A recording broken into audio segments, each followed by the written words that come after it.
लेकिन इन्फेक्शन ने छीनी मरीजों की आंख की रोशनी। इस वक्त की बड़ी खबर आपको बता रहे हैं। एसएमएस अस्पताल में नेत्र रोग विभाग से इस वक्त की बड़ी खबर। पिछले दिनों किए गए थे करीब 70 से ज्यादा मरीजों के ऑपरेशन।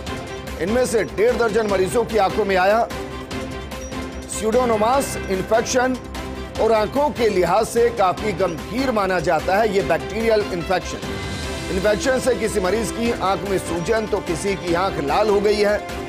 इसके अलावा आंखों में धुंधलापन और दिखाई नहीं देने की शिकायत मिल रही है। इन्फेक्शन के इतने केस आने के बाद नेत्र रोग विभाग में हड़कंप मच गया है। एचओडी डॉक्टर पंकज शर्मा की सूचना पर एसएमएस अस्पताल प्रशासन अलर्ट हो गया है। आनन फानन में अस्पताल अधीक्षक डॉक्टर अचल शर्मा ने रोक लगा दी। डॉक्टर शर्मा ने सभी तरह की इलेक्टिव सर्जरी पर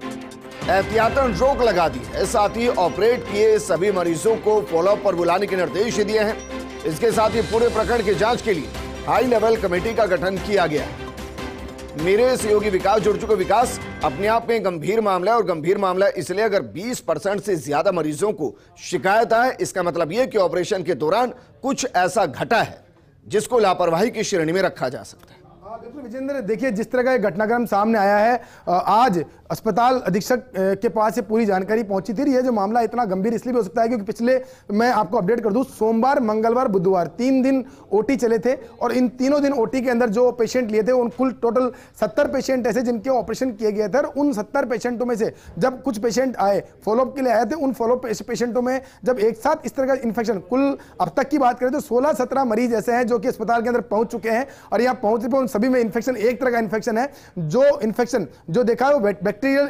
स्यूडोमोनास इन्फेक्शन जो है वो एक गंभीर श्रेणी का आंखों का इन्फेक्शन है, वो मिला है। और जब इस तरह की सामने आई चीज, उसके बाद में पूरा नेत्र रोग विभाग जो है वहां पर हड़कंप मच गया। आनन फानन में जो मरीज थे उनको भर्ती किया गया, उनका ट्रीटमेंट शुरू किया गया, उनको एंटीबायोटिक शुरू किए गए। इसके साथ में जब ये खबर और ये सूचना जो अस्पताल अधीक्षक और साथ में मेडिकल कॉलेज प्रशासन को पहुंची थी तो वहां पर से आनन फानन में पूरे जो नेत्र रोग विभाग के अंदर जो इलेक्टिव सर्जरियां चल रही थी उन सभी तरह की इलेक्टिव सर्जरी पर रोक लगाई दी गई है। साथ में जितने भी इंस्ट्रूमेंट और तमाम तरह के संसाधन है जो कि ओटी में काम में ले जाते हैं, उन सभी का कल्चर जो कराया जा रहा है ताकि ये पता लगाया जा सके कि जो ये इन्फेक्शन, क्योंकि इन्फेक्शन का पता लग गया कि इन्फेक्शन कौन सा फैला है, लेकिन ये इन्फेक्शन कैसे फैला, ओटी तक ये इन्फेक्शन कैसे आया और साथ में कितने मरीज ऐसे हैं जो कि इसके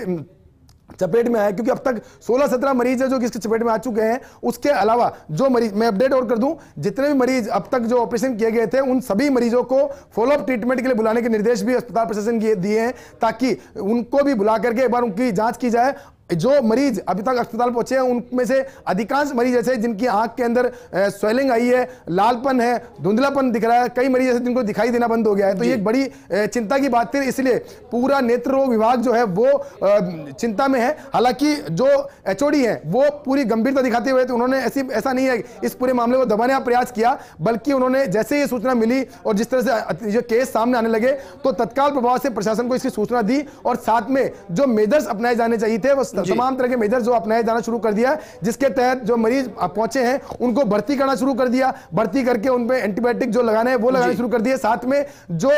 क्या कॉज रहे इसके कि इन्फेक्शन जो है ओटी तक पहुंचा और उसके बाद में मरीजों तक पहुंचा, उसके कारणों का पता लगाने तो तय है कि भाई ओटी के जरिए इन्फेक्शन फैला है क्योंकि 16-17 मरीजों के अंदर इन्फेक्शन फैला है। लेकिन जिस स्यूडोमोनास इन्फेक्शन की आप बात कर रहे हैं, जिस बैक्टीरियल इन्फेक्शन की बात कर रहे हैं, ये कितना गंभीर है, इसके साइंस इसके अलावा और कहां मिले हैं और वहां इसका परिणाम क्या रहा? देखिए, स्यूडोमोनास इन्फेक्शन जो है बैक्टीरियल इन्फेक्शन है जिसको गंभीर श्रेणी का इन्फेक्शन माना जाता है, और जबकि आंख के अंदर इन्फेक्शन फैलता है तो ये काफी गंभीर श्रेणी का माना जाता है। तो इसीलिए जैसे ही इन्फेक्शन का पता लगा पूरा अस्पताल प्रशासन अलर्ट मोड पे आ गया है। इलेक्टिव सर्जरियां रोक दी गई है, इसके साथ में तमाम तरह के जो उपकरण जो ओटी में काम में लिए गए थे उन सबको स्टेलाइज करने के साथ ही उनका कल्चर कराया जा रहा है ताकि ये पता लगाया जा सके कि किस जगह से ये इन्फेक्शन फैला है। क्योंकि सबसे बड़ी चुनौती अब यही है कि पहले ये पता लगाया जाए कि इन्फेक्शन फैला किससे है, उसके बाद में जाकर के और जो एहतियात मेजर्स जो अपनाए जाने हैं वो शुरू किए जाएंगे। लेकिन अभी 2 प्रक्रिया शुरू की गई। एक तो जो मरीज सामने आ रहे हैं उन सबका लाइन ऑफ एक्शन क्या रहेगा, ट्रीटमेंट क्या रहेगा, उसके लिए अलग कमेटी गठित की गई जो कि नेत्र रोग विभाग के वरिष्ठ चिकित्सक है, उनकी 3 सदस्यीय कमेटी जो गठित की गई जो कि लाइन ऑफ ट्रीटमेंट तय करेगा कि आगे इन मरीजों को क्या ट्रीटमेंट किया जाना है। लेकिन उसके साथ ही एक हाई लेवल कमेटी और गठित की गई जिसमें माइक्रोबायोलॉजी, उसके अलावा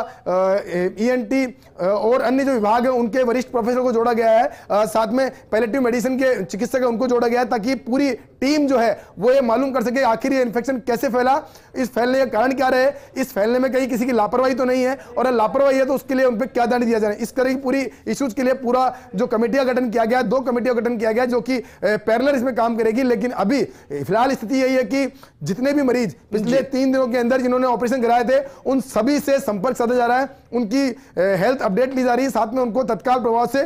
फॉलोअप ट्रीटमेंट के लिए अस्पताल बुलाया जा रहा है, ताकि सभी मरीजों को एक बार देख करके ये तय किया जा सके आखिर